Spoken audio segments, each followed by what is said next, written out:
Okay, so really freshman year, I had absolutely no clue what was going on. I don't think any freshman really does. Senior year came, still really don't know what's going on, but I think I definitely learned how to fake it better. Fake it till you become it. Freshman year was fun. I feel like it was good going in, and then sophomore year was kind of weird. Junior year was pretty good. I started like growing out of my shell. Senior year was pretty good. Senior year was pretty fun. Like, so all in all, it was a pretty good like round. It was just like I learned a lot of like new things about people and just like how to interact and stuff. And I guess going into a freshman year, I was just kind of doing it because my sisters did it. And as time went on, I began to actually like doing it, and it became a very positive thing for me. It has impacted me in a way that it's helped me open up because you spend a lot of time with the same people doing a lot of like different things you normally wouldn't do in like an everyday like normal school life. Since my freshman year, I just recently moved back from like over the country, so it was really eye-opening. I really liked it. So band was kind of like a roller coaster. Freshman year, I really enjoyed it, but I knew I was in the pit, but I knew I wanted to be in the drum line. And then I got to the drum line, and it wasn't as exciting as I thought it was gonna be. It was like our first day in the backfields. All I could think of is, wow, I can't wait to quit. But now, I wouldn't quit for anything. You know, after that, few weeks of like the shock to my body of going from inside to outside. It's really one of the only classes I'll actually drop everything for. I barely study for my other classes. Like, AP tests are coming up. Those AP tests, I'm just gonna go in and wing it. By now, like, AP tests are over, so hi, future me. I know you're dead inside. Hey, you made it! I think what changed the most for me freshman to senior year is realizing how much I didn't know. Like, as a freshman, like, Paul and I thought we could stick it to the man, like, to the older people, like, oh, directors are dumb, they don't know what they're talking about, yeah. But I realized that actually, no, we were pretty stupid. Yeah. Like I said earlier, like, I care more from now, since freshman year, like, so, like, the more I played, the more I, like, fell in love with the music, and the more I fell in love with, like, the feel of, like, playing everything, and, like, How band changed? Oh, let's see, freshman year? You were try hard. No, I didn't. That was junior year, and it was for like a span of like 2 months, and then I kind of like stopped. I only wanted to move up, and then it happened, so then I got really lazy again. Yeah, that's how I was too. So and it's I got like, moved I don't know, up. it's Yeah, like no, I never. freshman year, I was like mad because I just came in new, but then it started going up more, and then junior year, it was like my highest. I really cared about it, but then now it's like less. When I was a freshman, it was a lot of survival. Like, I was mostly focused on how I was going to get through band, and it was really selfish. But now senior year, I focused more on trying to make sure everyone else is feeling comfortable in band and included and enjoying their time here. So it's been more about everyone else, less about me. I hope it translates. Well, back in the day, freshman year, Mr. U was really mean and scary, and I think that was before he was on his blood pressure meds. And I was terrified of him, and I didn't want to be in the show, but then he asked me if I wanted to be a star, because they needed people to be stars, even though I told Miguel I didn't want to be in the show, because I was like, oh, that seems like a lot of work, I'm just a freshman, like, what if school's hard? It was. But then Mr. U asked me personally, and I was afraid to say no, because I didn't want him to kick me out of band, or hate me, so I said yes. And then now, I'm not like that anymore. Like, if he tells me to do something, I'm probably not gonna listen. I think what's changed the most is Mr. Archer. He went over like this huge change from my junior to senior year. He grew several inches, went bald, slimmed down, and even changed his name to John Mays. I mean, and he's stricter too, so I don't know what's going on, but I think that's the biggest change that's happened. Favorite show, What Lies Beneath. This is My favorite thing about band was easily What Lies Beneath, the greatest show I think the school's ever done. One of the favorite things in band was actually getting to play and understand music.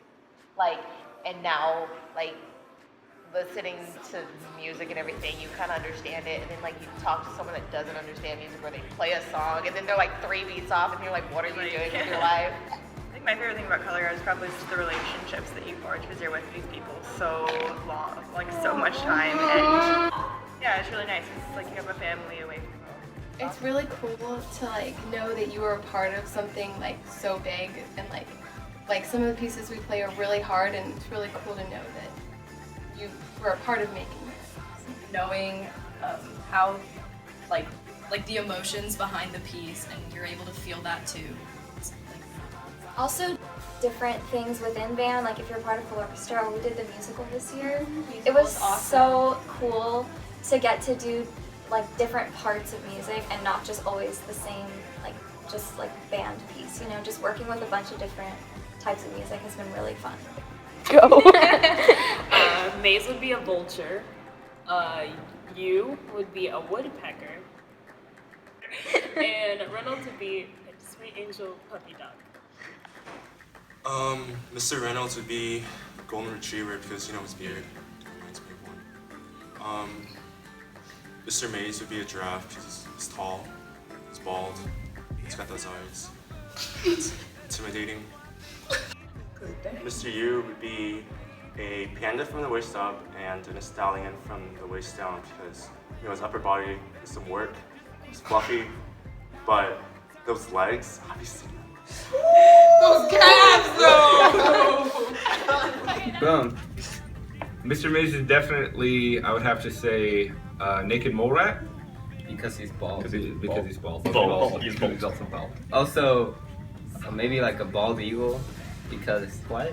Because he's bald. Because he's bald. Yeah. No, he's patriotic. And also bald. Okay, yeah. Well, you know, Mr. Mays came in this year. He's been pretty cool. I think I'm gonna miss him next year.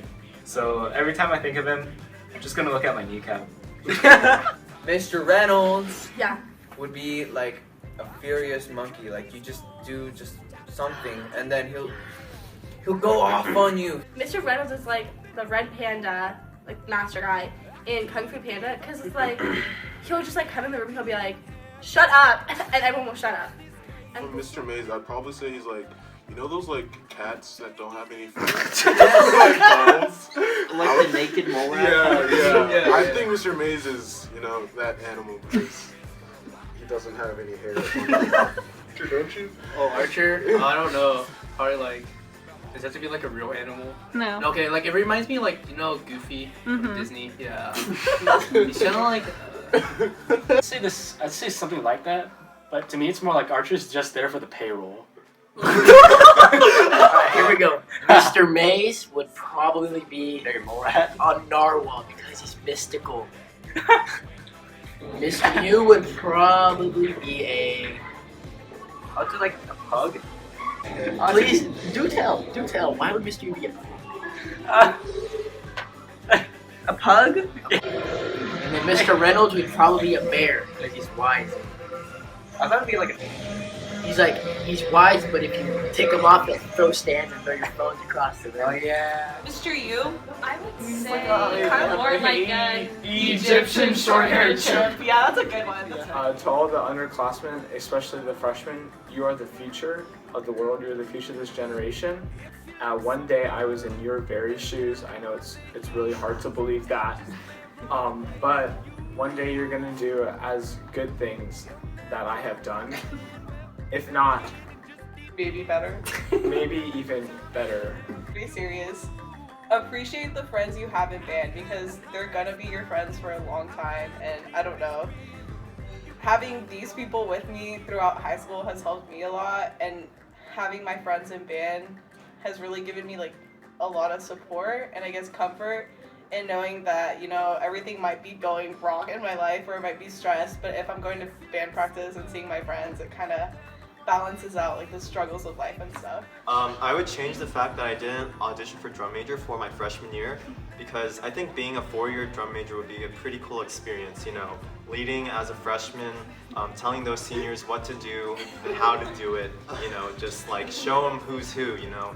You gotta assert your dominance as a freshman. It would just be to be yourself and be confident and really embrace the fact that you have the support system that is the band. You have like 299 plus people here to support you. So just really embrace that and make good friends with the people you spend most of your time with. Sophomore year? It was sophomore year. I was running in the band hall and kind of fell. I cut my arm, got this cool scar. It bled a lot. Mr. Yu had to like take care of me, first aid stuff. We were out of gauze, so he had to use a maxi pad. You should know what that is. I'm sorry if you don't. He had to put it on there and wrap it up. So yeah, band has taught me don't run in the band hall. It was one of my favorite memories from Chicago because I love a lot. Was when it was. Oh, Kenny. It was when it snowed outside. Oh, that was magical. When it snowed after that river cruise. I threw snowballs. People go. But yeah, that was really cool getting off the boat and it was like, oh my gosh, it's snowing! And everyone's from Texas, so like, what's this white stuff flying from the clouds? I've been to Switzerland twice, so it wasn't all that amazing. Yeah. Okay, freshman year, I'm switching over to a brass instrument, the mellophone. And we had this thing called smart music, where you had to pass off your music. And as a woodwind player, I wasn't doing so hot. So if I could have changed anything, I would have had Brittany, instead of sophomore year, play my music for me freshman year. And I would. Sorry. And I would tell her, I'd be like, Brittany, okay, give me like an 80. Don't make it look too good or else it's not believable. I had to pass. I wasn't GPA exempt. On the topic of cheating smart music, I used to sit there with my phone and play the recording that smart music had for me, so I knew what to play out, and I would record that part, and then I would just rewind what I had recorded and play them both at the same time and get good grades. So sophomore year, one night I left my backpack in the band hall. And I got home and I tried to do lap after rehearsal one day, and my backpack was left there, so I was like, oh crap. So my mom takes me to the school and I opened the band hall door and Mr. Yu is like crawling on the ceiling. He looks down at me like this and he's like, what are you doing there? And it was just one of the most traumatizing things, but now looking back, it's kind of funny. Oh yeah, okay, at the beginning of the senior year, well, actually, spoilers, it was me and Shake who made that Harambee Memorial, just so everyone knows.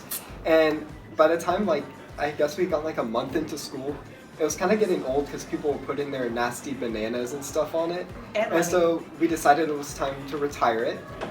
And so, even though we didn't make a profit off of it, and so we took it into the band hall, took it into one of the practice rooms, and moved the ceiling tile and shoved it up there one day. And it's just been there ever since, sitting there, looking down on everyone. We had a competition and a game that same day, and we were stretching on the concrete field. And I remember I was in the back, and I was sitting next to my buddy Keon, and we were stretching, right? And I decided, I was like, I gotta show Keon up, this guy. So I was like, Keon, look, I'm so much cooler than you. Look what I can do. And then I pushed myself up into a handstand, and I held it for about 2 seconds, and all of a sudden I fall down, and my eyebrow is against the concrete, and when I came back up I felt fine, but when I looked at Keon, he's like, dude, you got blood on you. And I was like, what are you talking about? So then I wiped my eyebrow, and there's a huge line of blood right here, and I'm like, oh my gosh. So, needless to say, I was really, really not okay. I ended up missing out on the competition and the game, and I had to get 6 stitches.